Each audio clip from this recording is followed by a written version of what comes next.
الفضل YouTube channel میں آپ کا استقبال ہے۔ اس چینل پر روزانہ قرآن پاک کی ایک آیت تلاوت سماعت ترجمہ اور مختصر تشریح پیش کی جا رہی ہے۔ ویڈیو اپلوڈ ہونے پر نوٹیفیکیشن پانے کے لیے اس چینل کو سبسکرائب کریں اور بیل آئیکن ضرور دبائیں۔ السلام علیکم ورحمۃ اللہ وبرکاتہ۔ میرے دینی و ایمانی بھائیوں اور بہنوں، سورہ انعام آیت نمبر 1 پیش خدمت ہے۔ اعوذ باللہ من الشیطان الرجیم، بسم اللہ الرحمن الرحیم۔ الحمد للہ الذی خلق السماوات والارض وجعل الظلمات والنور ثم الذین کفروا بربهم یعدلون۔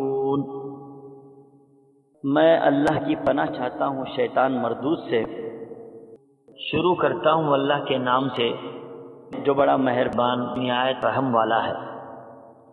تمام تعریفیں اللہ ہی کے لائق ہیں جس نے آسمانوں کو اور زمین کو پیدا کیا اور تاریکیوں اور نور کو بنایا، پھر بھی کافر لوگ غیر اللہ کو اپنے رب کے برابر قرار دیتے ہیں۔ حضرات، سورہ مائدہ کی آخری آیت میں خدا کی طاقت و قدرت کے بارے میں بیان کیا گیا تھا اور پوری کائنات میں اس کی ملکیت اور اس کا تصرف، اسی کا اقتدار، اس کے بارے میں بات پیش کی گئی تھی۔ حقیقت میں اللہ کی ذات تو وہ ہے جو چاہے کرتا ہے، سب چیزیں اسی کے قبضے میں ہیں۔ اب اس کے متصل والی صورت یعنی یہ صورت سورہ انعام کی ابتدا بھی اسی مضمون سے کی جا رہی ہے کہ اللہ کی ذات تمام صفات میں کمال کا درجہ رکھتی ہے اور وہ ہر خوبیوں کا منبع ہے۔ اسی وجہ سے وہ سب تعریفوں والا ہے۔ ہر طرح کی حمد و ثنا اسی کے لیے سزاوار ہے۔ اس حمد و ثنا میں کوئی دوسرا اس کے ساتھ شریک نہیں ہے۔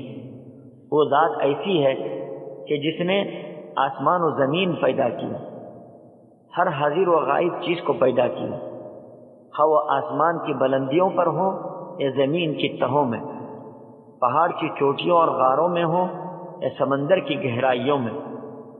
دن رات اسی نے بنائے، اندھیرا اجالا اسی کے حکم سے ہے۔ علم و جہل، ہدایت و دلالت، موت و حیات، سبوں کو اسی نے بنایا۔ اسے اپنے افعال میں نہ کسی حصے دار کی ضرورت ہے اور نہ کسی مددگار کی۔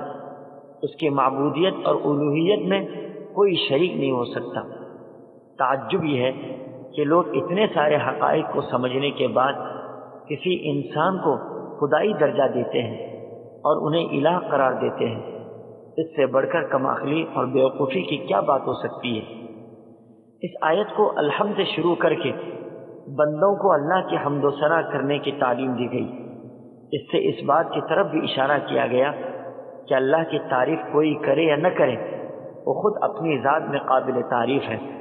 مطلب یہ ہے کہ کوئی تعریف کرے تو اس کی شان میں اضافہ ہوتا ہے، یا کوئی تعریف نہ کرے تو نعوذ باللہ اس کی شان میں کمی آتی ہے۔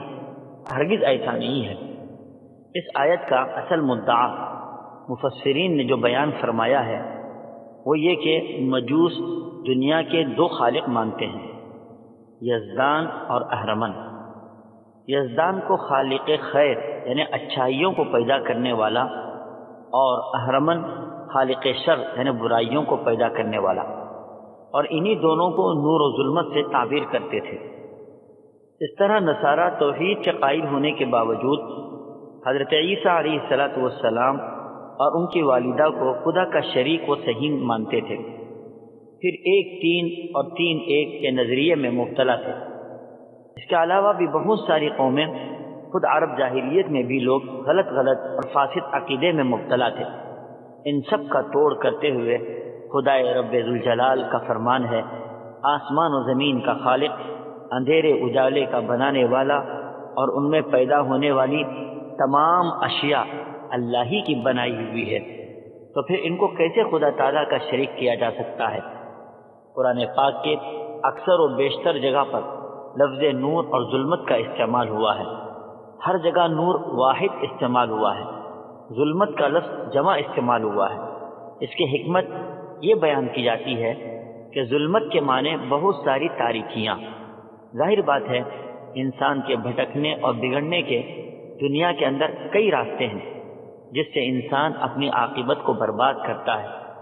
اس کے مقابلے میں نور ایک ہی ہے، وہ صحیح اسلامی راستہ ایک ہی ہے، قرآن ایک ہی ہے، تو کامیابی کا راستہ ایک ہی ہے. یعنی آدمی اگر کامیابی و کامرانی چاہتا ہے تو اس کے لیے نور و ہدایت کا ایک ہی راستہ ہے جس پر چل کر انسان کامیاب و کامران ہو سکتا ہے. پوری آیت کا خلاصہ یہ نکلا کہ جب زمین و آسمان کا خالق اور گردش لیل و نہار کا فاعل اللہ ہے تو یہ دوسرے کون ہوتے ہیں کہ ان کے سامنے سجدہ کریں، نظریں اور نیاز چڑھاتے رہیں، ان کے پاس جا کر دعائیں مانگیں، اپنی حاجتیں پیش کریں. عدل و انصاف کا تقاضا یہ ہے کہ پوری کائنات کے لوگ اس ایک خدائے وحدہ لا شریک کے سامنے سر بسجود ہوں اور اس سے اپنی حاجتوں کو مانگیں.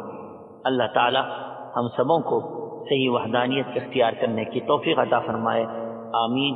وآخر دعوانا ان الحمد للہ رب العالمین.